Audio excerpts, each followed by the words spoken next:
which means that we're only going to be plotting the data for the previous 12 months. Okay, the most recent 12 months. Okay, let's go over here to index. Yep, 365 days. Okay, first we'll look at cases and then we'll look at deaths.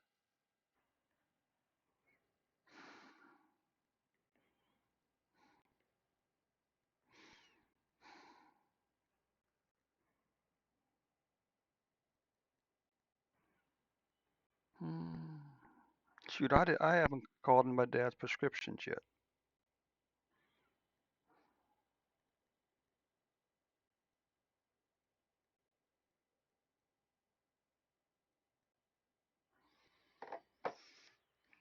Okay, so for the previous 12 months, the U.S. has had 42.4 million plus cases and 447,570 cases during the previous 365 days. And you can see America's cases again. Unfortunately, this is a really big trend right now in our reports. The year is not starting off very good in terms of COVID-19 cases. Over 10 million cases in the U.S. in only the first 18 days. Now you can also see here that we're only 1 month into the first quarter of the year, and it's already passed all the other quarters for cases in the previous 12 months. Okay, and you can see here, January's cases is already the most cases for any month for any month during the previous 12 months. Weekly cases, again, you can see this big spike here just about killed our year pretty much. Okay, but hopefully this is the beginning of a new downward trend over here. You can take a look at daily cases.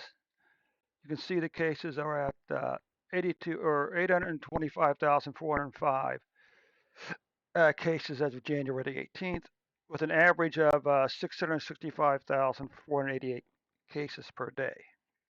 Now, if we take a look at deaths, well, this here is going to be 50,000 deaths. So we have right now we're at about 25,000 deaths for the year. It looks like. Okay. And the good news is there's a fairly good the good news is this is a much better number for the quarter also. Okay. And at least we haven't caught the second quarter of last year yet for deaths. What about monthly deaths? Well, again, the numbers are not particularly good. Okay.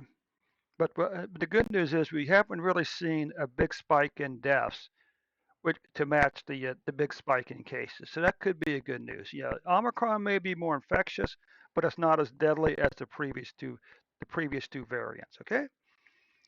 And again, you can see weekly deaths. Not particularly good numbers. Let's see, daily deaths with an average.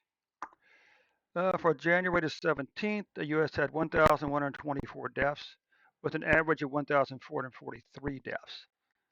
Now the question is this: for every 100,000 people, how many people have COVID-19? But right now the number's averaging about 200. All right, which is fairly high considering we're all the way back down here. All right, but it does appear that maybe this number's starting to turn back down here again. All right.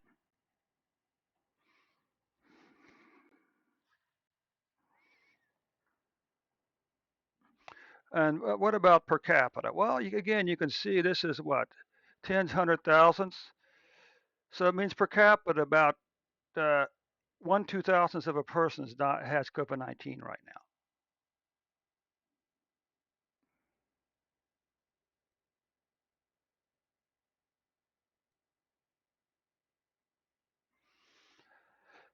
And what about deaths per 100,000? We can see the deaths are leveling off on average at about one half for every 100,000 people in the U.S. Roughly one half of a person is dying from COVID-19. Okay. What about per capita? I have no idea what these zeros are. This is way beyond my math understanding. The 4 or 5 zeros like this, but again, it appears to be leveling off. Yuka, what's going on? Huh? Thanks for the raid. I appreciate it.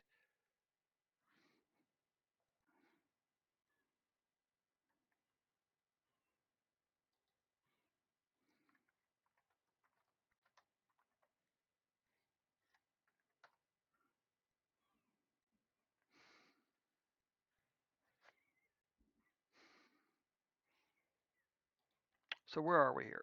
Okay, so that concludes this first round of reports for today. Again, a big shout out to Yuka for the raid. I appreciate it. Uh, I actually stopped by Yuka a little early this morning. Her stream a little bit this morning, and